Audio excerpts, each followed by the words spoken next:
right, here we go. We're gonna go live on Zoom, setting up the meeting. If you want to share it on Facebook, it's under Comedian Nazareth. All right, I'm we are back. live. All righty, let's see, and please go live. Here we go. We are live. Yes, hello, ladies and gentlemen. Welcome to another episode of the Laughter for All podcast. I am Comedian Nazareth. I can't believe it's been 55 weeks together, 55 episodes together, and it is the Laughter for All. And as you know, for many times we've been bringing comedians, and then we went to physicians and nutritionists and attorneys and people who can help you. But today we have a real comedian with us, and he's a friend of mine. And I've known him since we started something called the Christian Comedy Association many years ago. And what attracted me to this person is his humbleness, his humility, and his humor. And yeah, oh, that's the three H's: his humbleness, his humility, and his humor. And Daren has made hundreds of thousands of people laugh throughout the U.S. and around the world. He's performed for Disney Cruise Lines and Universal Studios, and he's the host of his own syndicated comedy radio show, which is airing in over 130 markets around the U.S. and Canada. And Daren Streblow shows, really, I had the pleasure to be on it many times, and he's the kind guy that actually laughs at our jokes. You know, many comedians, when we're together, we don't laugh, but he's actually laughs, and he's not faking it. He's a real guy, real humble guy with an offbeat style that has earned him the title the king of uncool. But in my book, he's very cool. Please welcome Daren Streblow. Hey, Daren, welcome to the show. Hi, Naz. You keep saying I'm not a like you say I'm a humble guy. I don't know if he keeps having to say I don't know. It's man, that's a nice You thing. are a humble guy, Well, and that you're is nice off. to say. I don't think I don't think you go into comedy though because of your humility. You like y- you y- like being in front of people and You but I know, will say that's one thing that God's kind of early on just kind of thumped me on is my horrible attitude and my arrogance and um you know it's and if you really want to get rid of arrogance really quickly, go to open mic and try to be a stand-up comedian. You will quickly learn what what you're not good at very quickly. And yeah, so it's been a long journey, but but you know what, Darren, honored to and be this. on your show, by the way. So nice to Thank you see you, so man. much. Thank you. Yeah. You know what? This is interesting point, and we can start with that. You know, as a comedian, I was reading psychology today, and I found out in psychology today that everything I am is a problem and has a has yeah, they have a cure for it, and they have a program that I can take different. And one of the things I was trying to find, I asked myself once, I said, am I being narcissistic? I am a narcissist person. Am I just care about myself? I think what I Yeah. have to say is important, and I want people to really admire what I'm saying. So I Right. started looking at it, and then I found out, being Middle Eastern, you're born to be a narcissist. The wife is secondary. She have to listen to the family. The kids have to listen to you. And I told my wife when I got married, and I'm trying to be funny. I said, honey, I'm not like every other Middle Eastern husband. You don't have to cook for me every day. Just take Sunday off. It's the Lord's day. But I was trying to avoid it. I said, okay, how can I be not narcissistic? And then I found out, if you're an entertainer, if you're a comedian, you have to have some kind of narcissism, or else you will not succeed as a Right. performer.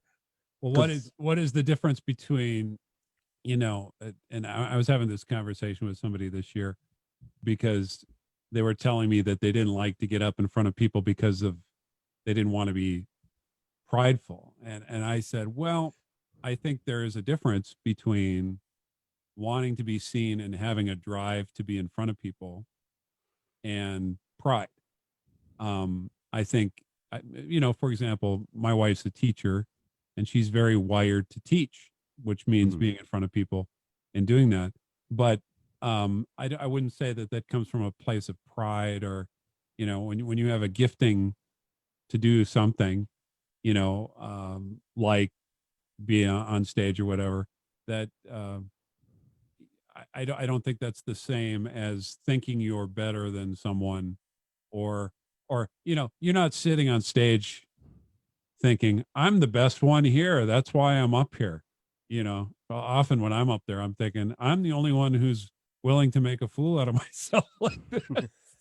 I'm, you know, so I think there is a difference. You can couple those things. You can have it so that you become sort of arrogant. But But I think don't you the have? people that I just that I know that struggle with arrogance, I don't, a lot of them, it's just they're trying to protect themselves in that environment. It's very difficult. It's very difficult to do You're comedy, right. isn't it? You're right. You're right. When you But when you and start, especially because you're not very good at it, and you have to learn, and so it's completely humiliating. I mean, it's like when I started going to open mics, just I'm really thankful to Knuckleheads Comedy Club and Acme Comedy Club in the early days, letting me get up, because I could talk, but it wasn't, just wasn't funny, and it wasn't even gripping at all, and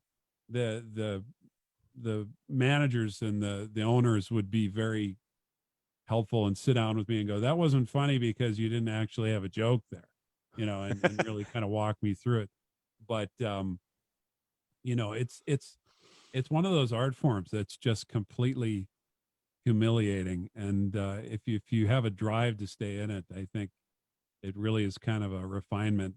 You really do get a lot better at it. The first time I met you, you made me laugh so hard I almost cried, and I've told that story a million times. Where we were, I think it was at Shonda Pierce's get together for comedians, and we were sitting in a corner, and I didn't know anybody. I think I knew Jeff Allen, and we're all going around the circle and telling stories about where we're from. And I had been doing comedy about 3 minutes at that point, and I stood up and said my thing, and I think I got a couple of laughs or whatever, and so they get stand-ups, and then there were some improv people there, and there was this guy who was a really funny improv guy, but he got up and he tried to tell a joke, it just didn't work, which happens, you know. And so he goes, "Oh, I told a joke and nobody laughs," and he starts to slink out the door, you know. And a lot of the comedians are, "Oh, don't go! No, we accept you. Don't go!" And then you yelled, "Let him go!" And that killed me. It was so funny. It just killed me. I was just crying. I was laughing so hard. And I said, "I think thank you. that's Mark Lowry. Look at that. That guy was really funny. I think that's Mark Lowry sitting there." I don't remember him being so tan, but Uh, no, it's funny. To that point of like, your wife is a teacher and she goes in front. She doesn't go in front of a hostile audience. Where we as comedians, I think I'm not meaning narcissist in a bad way. Like being a narc means you have to have that, flee or fight, and it's part of the fight. I would like ah, to know I can do this. I know I'm funny. I know I'm good. I know this has worked before, and I gotta have that. And if you have this attitude like, maybe this doesn't work, you can't go on stage with that, with a mentality like a humble mentality, like, I don't think it's gonna be funny. Well, what do I know? right. And then again, the difference between humility and just confidence too is like, well, I think I can make you laugh, and try to walk them through it. Doesn't always work, but you think you can try. But I compared to you, man, how many years have you been in this? 31. Yeah, see, I'm not even 20, and I feel like 30 years, that's kind of when you're really sort of there. uh, I mean, I- I think it takes that long to kind of figure I'm out what still you're doing. I learning. have no idea what I'm doing. I You know, think it doesn't. There's no difference between 20 and 30, but there's a lot. I'm still learning. I'm still a student. I'm still reading comedy almost daily, how to do it better, how to write better. But my point with that is like for people who are watching us right now or listening and they're not entertainers or comedians, the point we're trying to say, let's say you're an engineer, you need to go to work thinking, I'm a great engineer. If you're if you're a tailor or sewing, you do sewing, you need to know you're the best. You're very good at it. And whatever profession you are or job, you need to go to work knowing, you know what, I'm really good at this. Now, if you go with I'm the best at it, that's where narcissism kicks in. Ah, But okay. when you go, I'm really good at this, I know I can do this and I can do a great job, and people want to have my product. That's a mentality. So we don't want to lose it. But you go on stage, and I know deep inside you have that because you know you're hilarious, but you are non-threatening whatsoever. I mean, you are non-threatening on stage, and that's a compliment. I'm saying Well, that as thank a you. I compliment. yeah, I'm very tall, so I noticed, especially when you're in a close, like a real close setting of a like a club, the people that you're performing for are literally could reach out and touch your feet. They're right there, and I found that just standing there was a little bit like it was like almost too much. So I think that sort of naturally pushed me into a little softer place, Mm. um, personality wise on stage, you know, where, um, whereas I think when you're nervous, you get kind of, a little more, uh, projecting more. But I found that the audience liked it better when I just sort of eased back a little bit and just kind of just sort of relaxed. And then sometimes I would even sit on a chair, and I Ah, noticed I'm pretty good at reading crowd energy. When I would sit, I could feel the audience relax, you know, right. and it's kind of a weird thing. So I think those early days, the audience sort of taught me to be just a little more soft. However, my stage character can be very manic, and so I'm going from this soft guy to getting really frustrated to kind of, you know freaking out over whatever, and then I'm back to this guy again, kind of Eeyore. I think somebody called me Eeyore once, and I thought, yeah, I'm It's funny Eeyore. because your jokes are memorable. I still remember that joke where you were wondering why people would say when they hit themselves, they go, Jesus, and they cry, and you go, why don't they mention other, like you hit your knee and go, Buddha, oh Buddha, or Harry H. Krishna. That Yeah, is so funny, and that stuck with me. thank you. And the whole, what do you call it? I remember your whole act. I haven't heard it in years. It's like doing Yeah, the it's hot the same. tub, It you hasn't know. changed at all.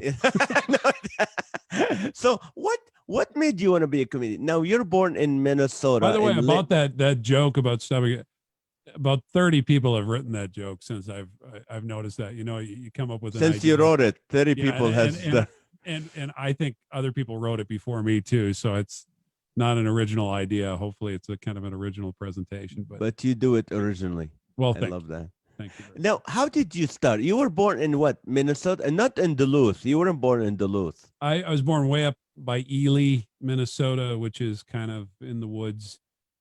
Is that um Canada? Close.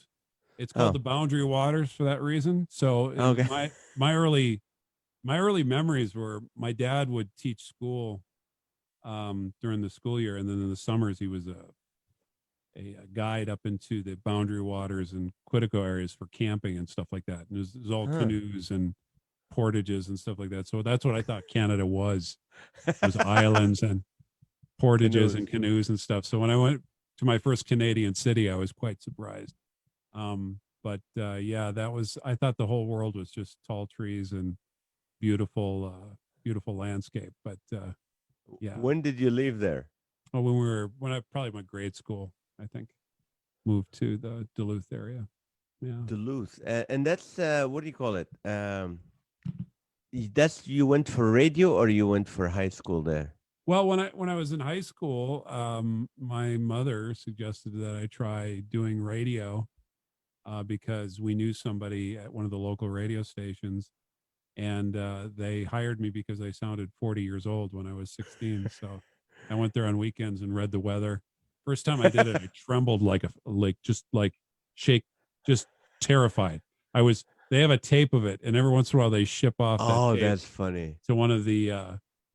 If I'm doing an interview somewhere, they'll send that tape because I was literally hyperventilating and shaking on my first. I was like, you know, I It's was, cold. It's cold in Minnesota. Yeah. They I'm not, still shake. I'm not exactly a good fit for radio because I stammer so much. And, Huh. you know, but they let me stay. And, you know, the guys who mentored me there, the guys and the ladies were very eloquent, and I tried to learn that. But I found that I was better at being kind of the comedic. I wasn't great. I mean, I was so young. You know, it's when you have a sense of humor that's undeveloped, it comes across as just kind of weird to your classmates, you know. Mhm. And on the air, I would try stuff and it wouldn't work because I wasn't, you know, I didn't have any refinement in that. But we did some funny things. There's a radio station down in the Twin Cities called WCCO, and they have, I think they used to have a fake parade every year on A April 1st. fake parade? Yeah. Like, so they would like have a radio broadcast of this parade, and they Oh, made there's no stuff up, parade. and there's no parade. And I thought, well, I want to try that.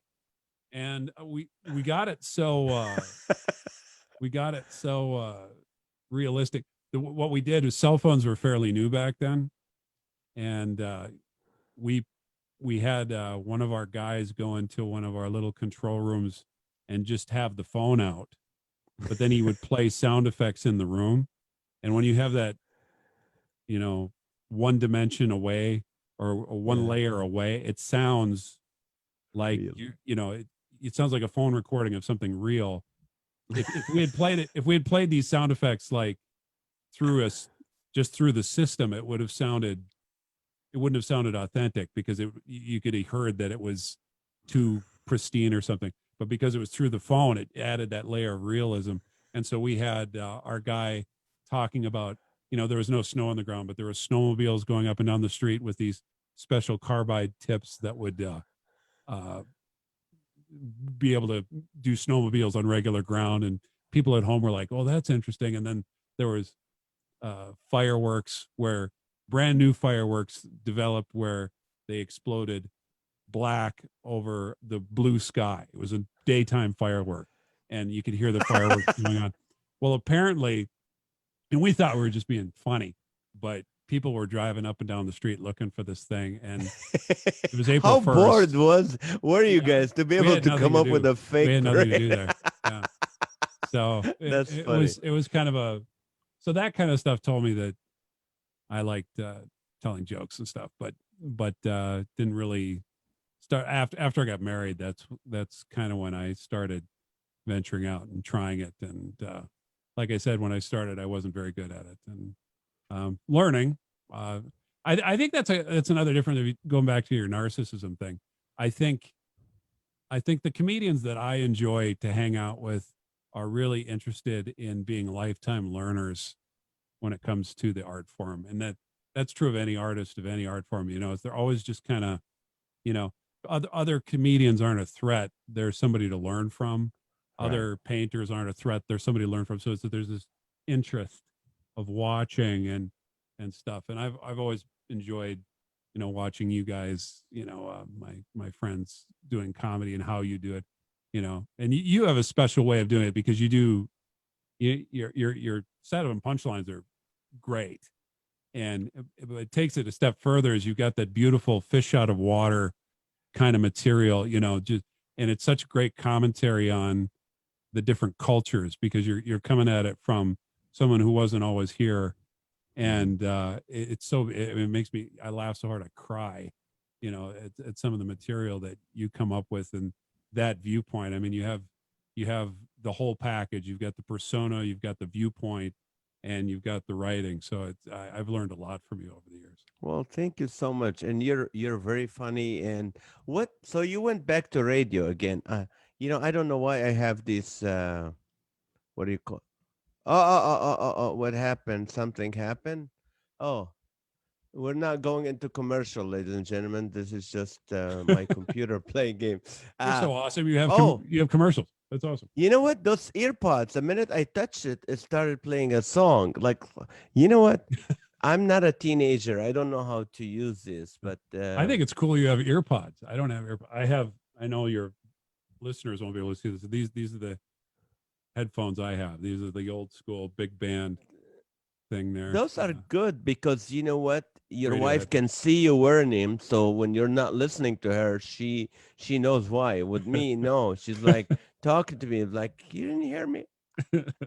So, as a comedian, we're both, some people use the term Christian comedian and they go, oh, that's he only does Noah joke and Adam joke, Right. Adam and Eve. But we're Christian comedian because first we're Christians, but we can do, and I know I can say that for you as well, is we can go to any place and still do the same material and it still be clean, still be honoring God, but it's still going to be as funny as any other comedian can do.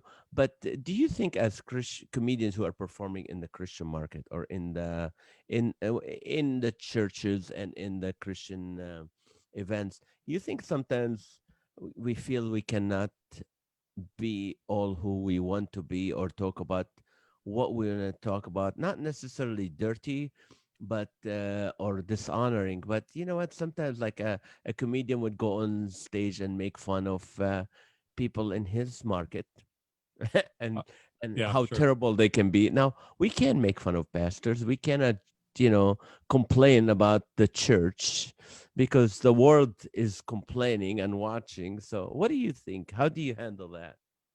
Well, that's an interesting. I think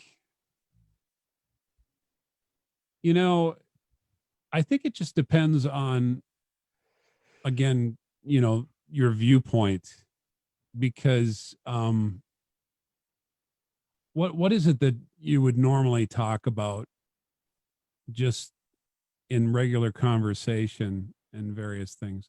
Um, I think it, the comedians that I sort of learned with as growing up, kind of going to open mics and stuff like this, there was this really strong idea that you needed to find your voice, which is absolutely true. You need to find that defining thing about you and the way you present yourself on stage. You got to find that inner thing that kind of comes out. And in an attempt to reach that, people would be very sort of vomiting about how they felt about everything on stage. And there's nothing particularly wrong with that, except it comes across a little bit as not very human Hmm. because you kind of want the person on stage to be human. you Right, know, right. to have some sort of restraint when it comes to how they talk about various topics.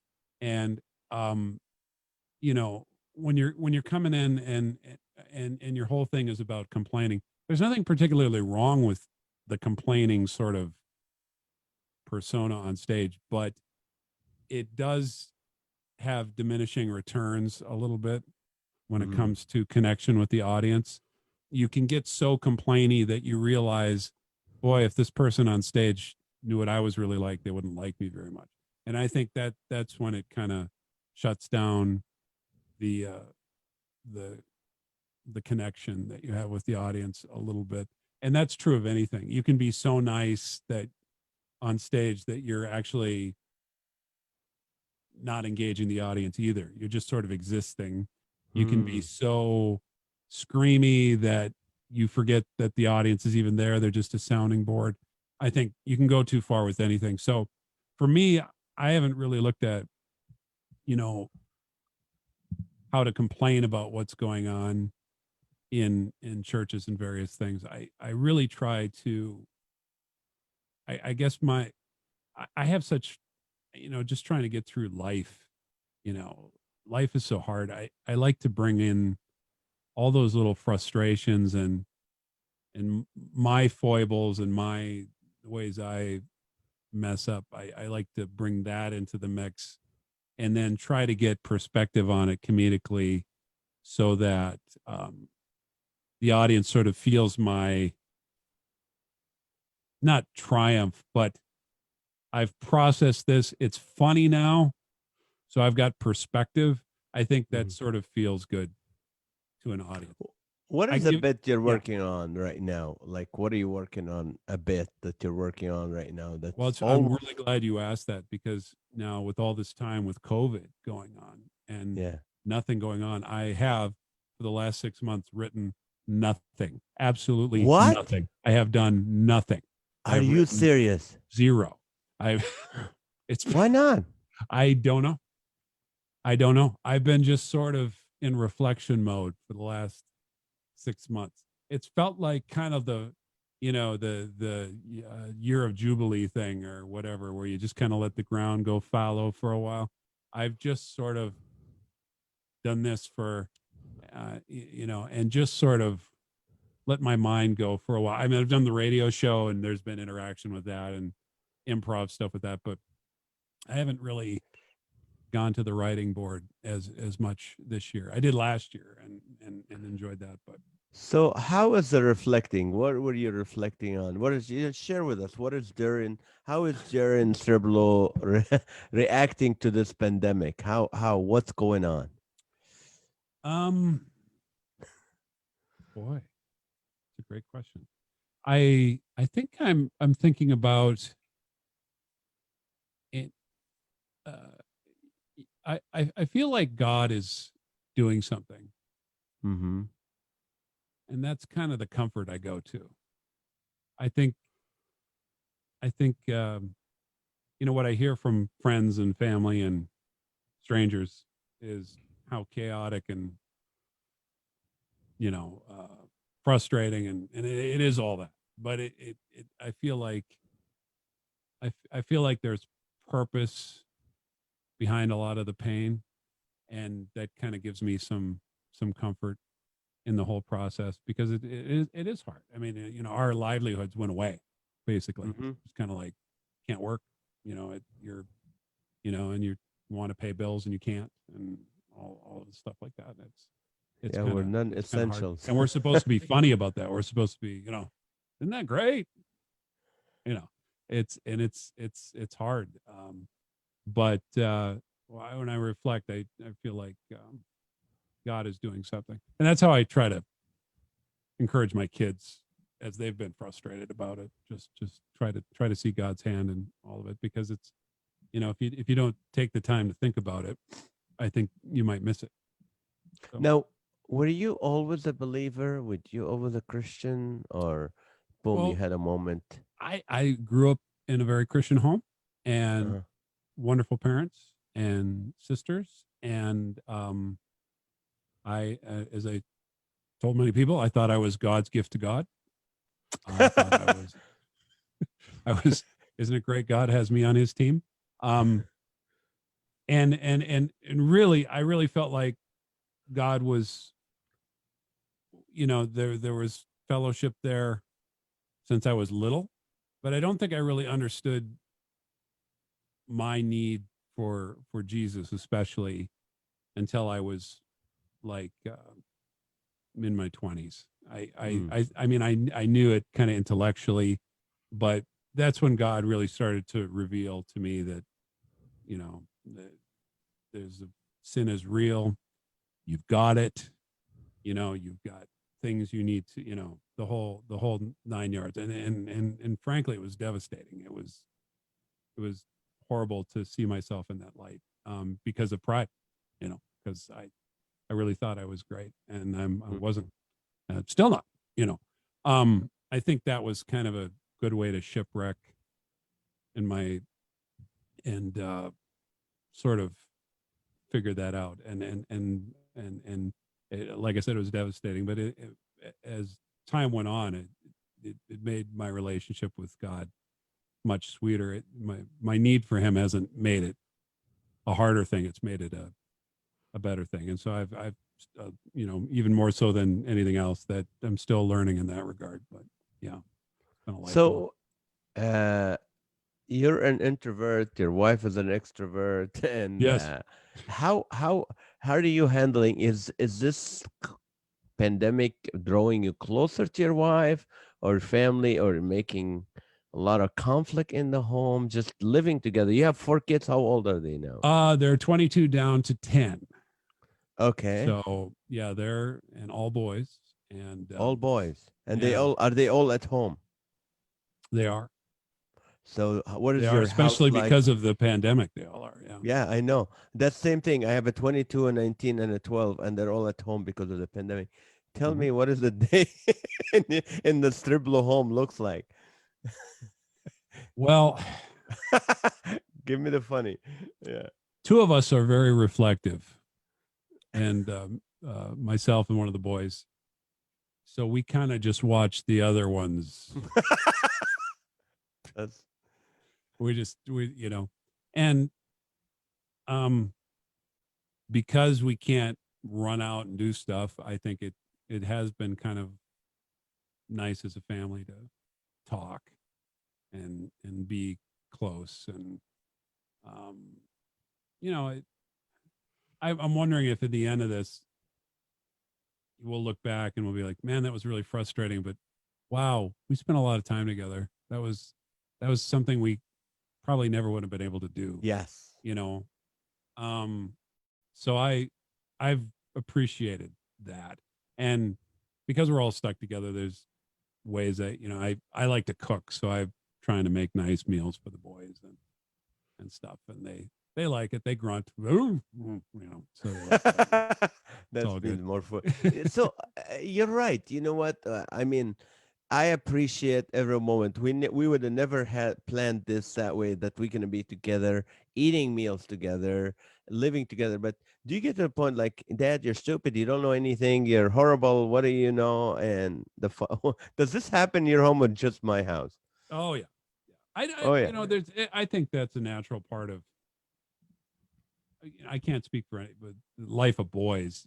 There is a point when you're growing up where your parents are idiots suddenly, you Suddenly, know, yeah. and you have to kind of give room for that separateness and that sort of. I don't even know who I read about this, but it was really illuminating. It's like, yeah, they have to kind of look at you skeptically at a certain point. Maybe that's the best word. They're skeptical of you, and you Mm. have to kind of respect that. Not in the sense that you like it, but just like, yeah, because if you give them room to be a little bit separate and skeptical of you, eventually now you've got something good to say again after a while.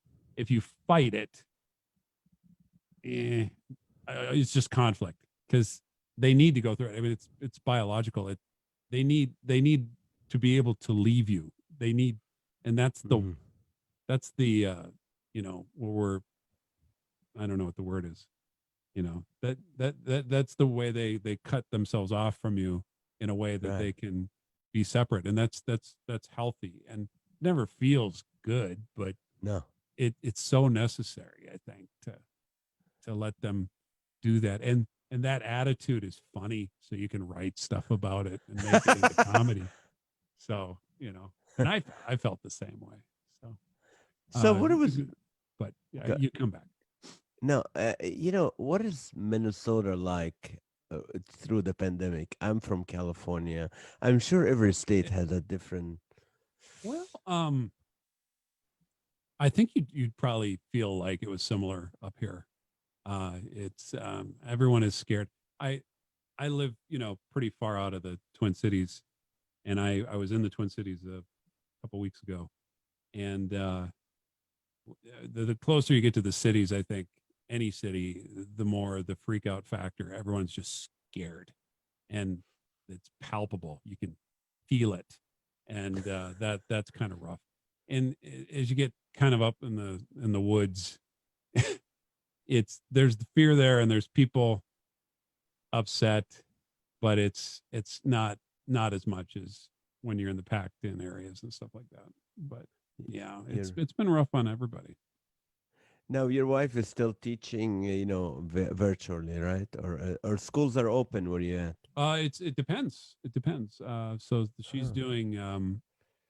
She's got several students at home, so she teaches in the classroom with a camera, you know, and I think that's going very well. I think they're all pleased with how they've been able to execute under the circumstances because they had to throw this all together really quick and stuff. And I'm really, really proud of her and her colleagues how they've been able to do it. Yeah. What do you guys fight about the most, you and your wife? Fighting. Oh boy. Um, the introvert extrovert thing comes up because I do process in here and she processes out here. And so that uh, I think it's frustrating for an extrovert because you kind of say what you're thinking, and if you have a spouse that doesn't, you sort of invent things that they're thinking and say, well, you must be thinking this, and then you're like, no, that's not it at all. And then I spend a lot of time explaining that I don't feel certain ways or think certain things, and that's usually what we fight about. But we get along pretty well. My kids are kind of they've realized that a fight our fights look very much to the outside eye like a casual conversation where we're just like we're not yelling or anything. It's just kind of very, very mild, but to us they feel very intense, I'm sure. But there's always conflict, and I bring it's usually something that I'm doing. So I I'm still learning to be a good husband. Still So learning. you have a four kids, four Mm, boys. What yeah, advice do you have to young fathers? What do you say to them? boy, I don't know.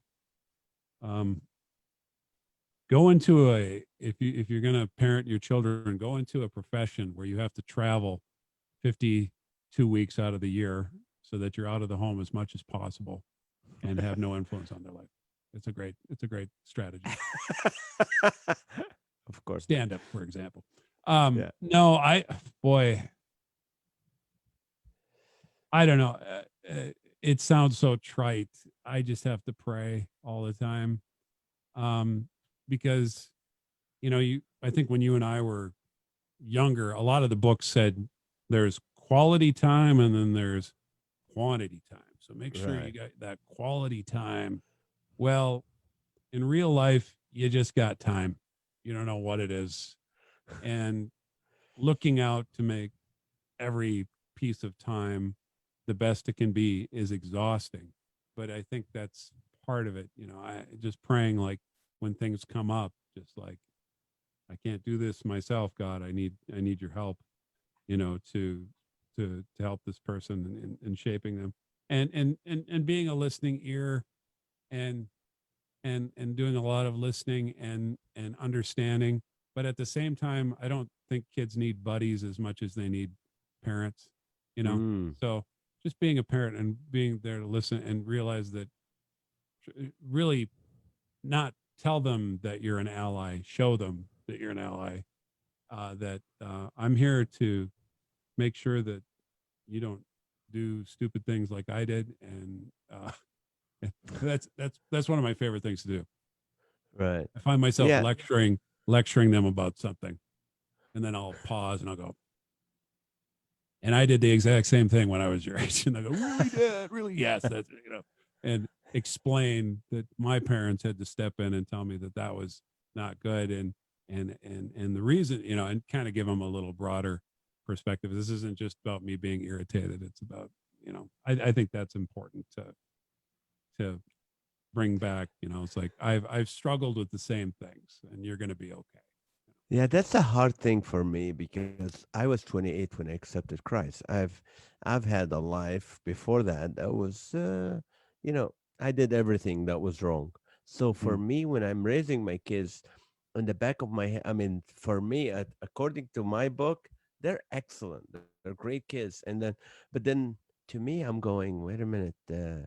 I don't know how to. I can't be a hypocrite. I'm like, I did horrible stuff, and I'm like, and their mom's like, I can't believe you let him get away with this. I'm like, "Ah."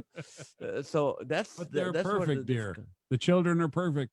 Yeah, I But as comedians, that's why I asked you, because as a comedian, being a parent, sometimes we're like, that's funny. That's what you just did. That's funny. and, I do I and do a lot of stuff about the boys, and for the most part, they like it. They like when I tease them on stage. Um, but I know I've probably talked to you about this. There's a fine line. Yeah, maybe it's not a fine line, but there's a difference between mocking and teasing. You know, Mm. uh, you gotta you gotta stay in the teasing. Teasing, if you look up the definition of teasing, it's literally taking things down to its elements. And when you tease somebody in a Mm-hmm. genuine way, it actually is sort of a connecting experience because they're seeing you for who you are. You're seeing things about them. And if you're saying, I see this, and I like that. I see the fact that you like to do things this way. Um, that can be kind of threatening, but it, if you're doing it in a way that's you're interested and you're curious, I think that's refreshing for a person because it's almost like it's like almost in a relationship thing. Mocking is, I don't like what I see, I don't like you. and Mm.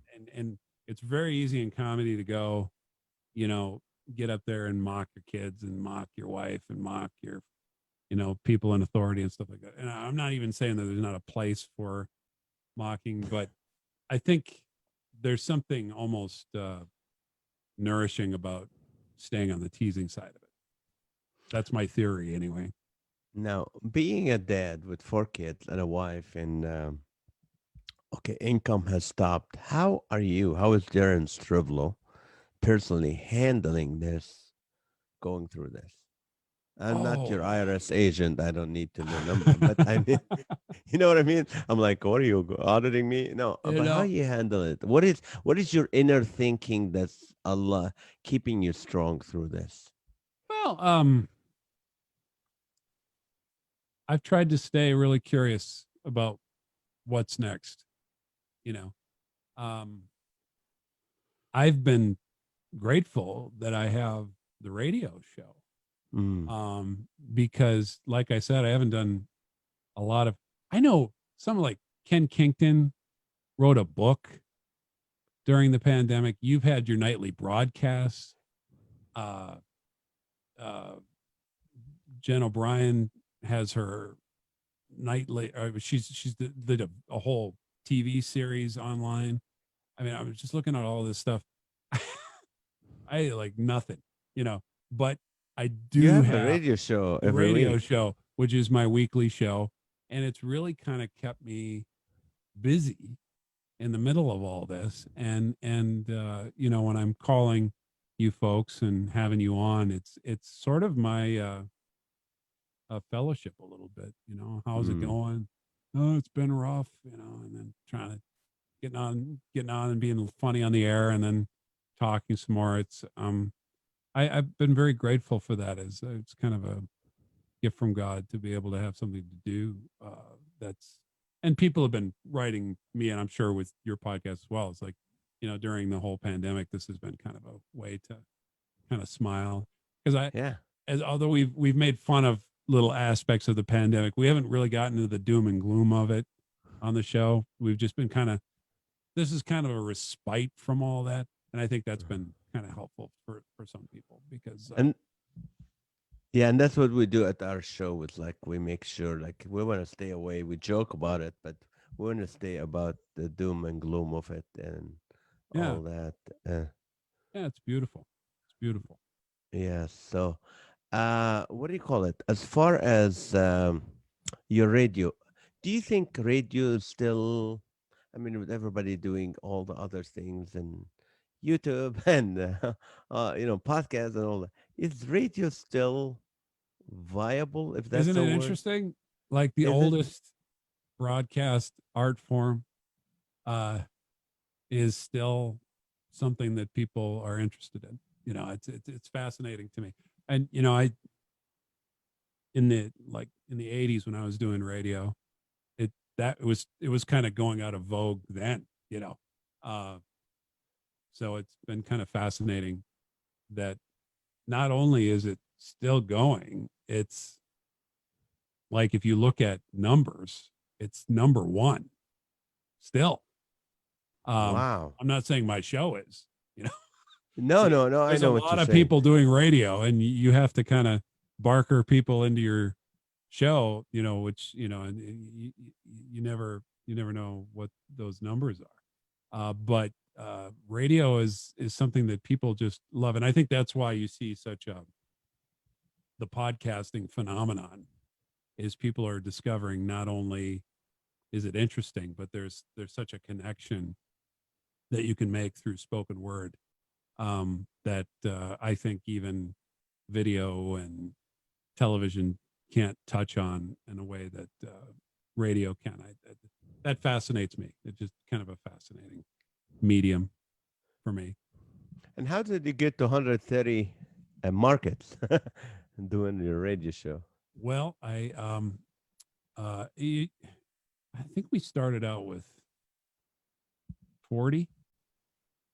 Might Huh? have been 40 because my syndicator at the time, Corey Irish, who's amazing, uh, did a lot I of calls remember and got Corey people. Irish, Yeah, you right? remember Corey? Oh, he's a big fan of yours.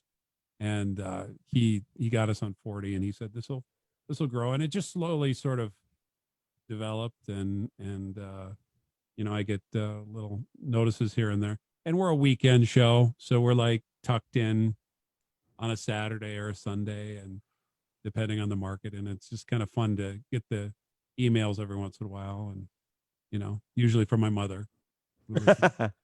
Are you Yeah. getting back to really? Are you getting in gigs now where you start to go back on the road? I I'm know starting to I. see bookings, but I haven't done a whole lot yet.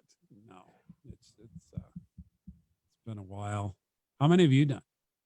You know what? I did 3 dates in Tulsa in August, and then I did 3 dates in Wisconsin last week, and I'm doing You were at one the Cup of date. Joy, weren't you? That's right. I We was at the promoted Cup of that. Joy. Yeah, I appreciate that so much. I was listening to it actually today, and then I did a morning, 2 morning services at a church. Then I did a big church in Milwaukee. But then this Saturday, I'm doing an outdoor event in near Sacramento, California, where it's outdoors and stuff. So I'm pushing people to do outdoor events. Now you can't do that in Minnesota in November, December, January, No, February, but we're pushing it here in California. And so I don't know how, you know what? We don't know anything. And that's, I don't know how a non Christian is handling this. Because we know, like you said in the beginning, you said it's something amazing. Like, I know God is up to something, and that's our comfort. God is up to something. yeah, yeah. I don't know. Um, I'm told by friends of mine that my Christianity is a crutch, and Hmm. I've liked having that crutch a lot because I have a limp apparently, and I need it. I need I need to know that something is the there isn't just chaos. I need to know that. And yeah, I do find a comfort in all that. But make no mistake, I look at the empty calendar and it's like you know Right. what am I gonna do? But at the same time, I don't think we've missed a meal either. Mm. So that's been wonderful. And it'll be interesting to see what our hindsight is about all this when it is over. Like, oh, we got through it just fine. We'll talk about how we just hung in there, or whatever. But for the record, it can be terrifying.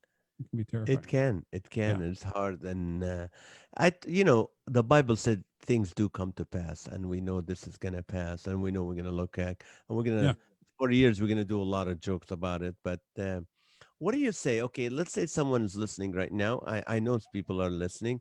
There's a single person listening, and there's a widow listening. There's a married couple. There's a CEO listening. How do you encourage these people right now? Boy, I don't know. How would you do it? How would you encourage them? The only thing I and this is, I found myself doing this as a kid when I found my parents were upset or classmates. I would try to make them laugh, Mm. and I think they found it extremely annoying.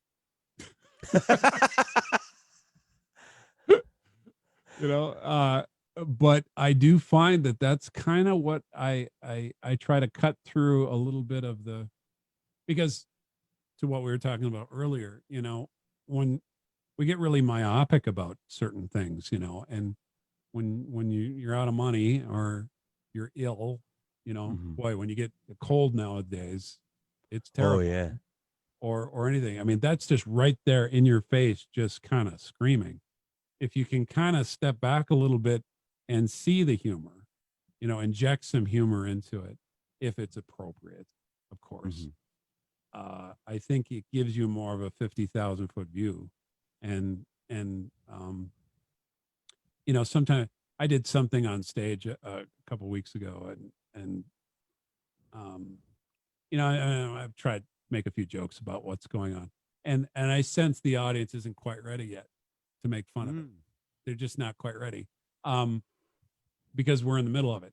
In a year or two, to your point, there'll be all sorts of jokes about it, and because that's how people process and stuff like that. But I've always tried to make people laugh as a comforting message, and I Very nice. and again, remembering what God is doing is a comfort to people of faith, because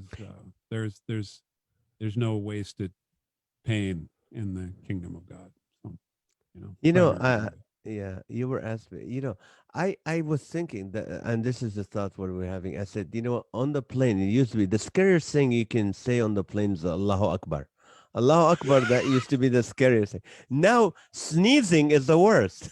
I hope you haven't tested that theory, Naz. No, I haven't. But now you can say Allahu Akbar, nobody will shake. You sneeze or you cough, and everybody is like, I was on a um, plane in the spring. We were in Chicago, mhm.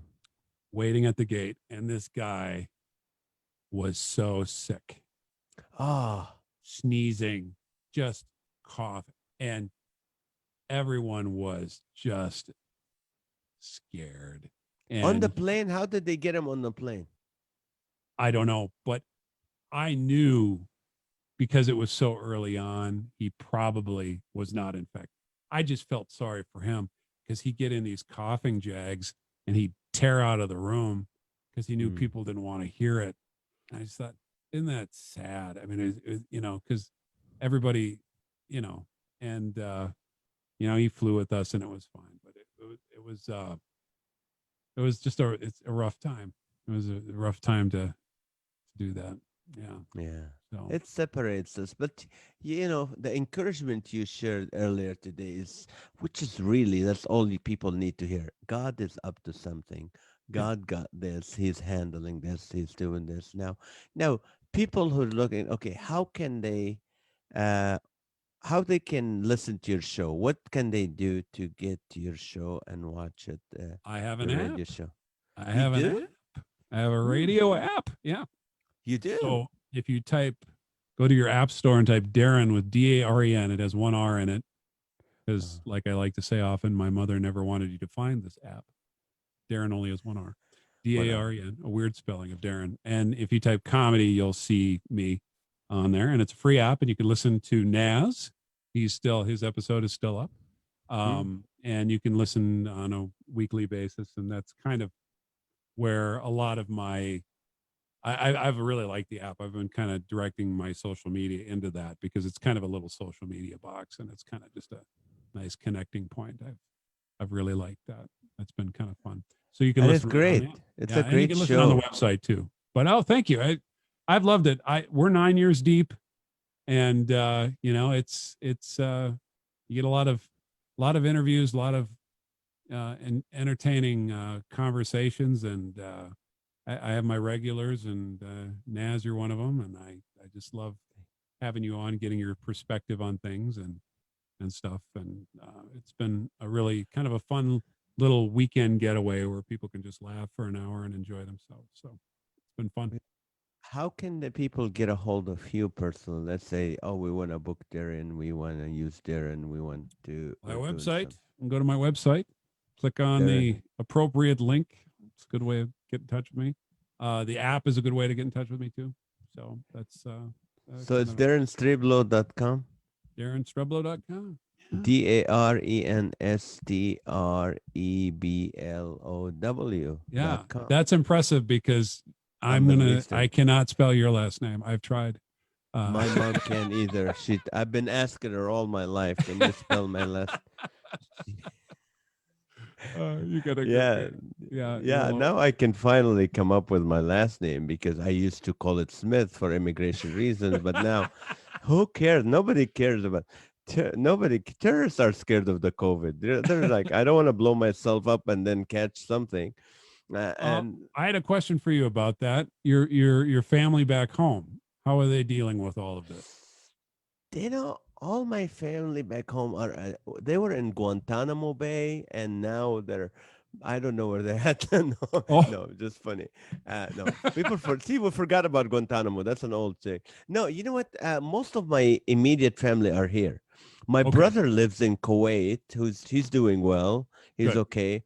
Even though COVID was so harsh there, to the point like if you leave your house, you have to pay a 5,000 dinari pound, which is about $15,000 fine, Oh, or a month wow, in prison. So they were tough on it, and you can wow. only go do groceries like on certain days. They have to arrange for you to go get your groceries. So it was hard for them, but it's better. Yeah, thank you for asking. Most of my immediate family are here, and we're doing fine. So Well, thank you for good, asking. good, Yeah. good to hear. Good to Well, hear. Daren, thank you so much for being on the show, and you are so funny. I want people to go to YouTube and put Daren Streblow, watch his dry bar comedy, watch his YouTube stuff, go Thank to you. the app, listen to the show. And what I love about his show is like he's always like, 5 minutes from Tim Hawkins, 5 minutes from Nas, 5 minutes Jeff Allen. So you get, it's a vibrant show. It's great. And also, like, sometimes wherever I travel, people go, oh yeah, I heard you on Daren Striblow's Oh, show. good. so That's nice to hear. so yeah, It's my people mother, are isn't it? impacted. Is my mother that says that to you? I think that was her. Yeah. Yeah, that was her. My only That's listener. right. I Now appreciate that you mentioned, but thank you so so much. I appreciate that. Thank you for being on the show. You're Honored to be on awesome. your show, my friend. You're a Thank you so good much. man. Thank I you for what pray you're doing.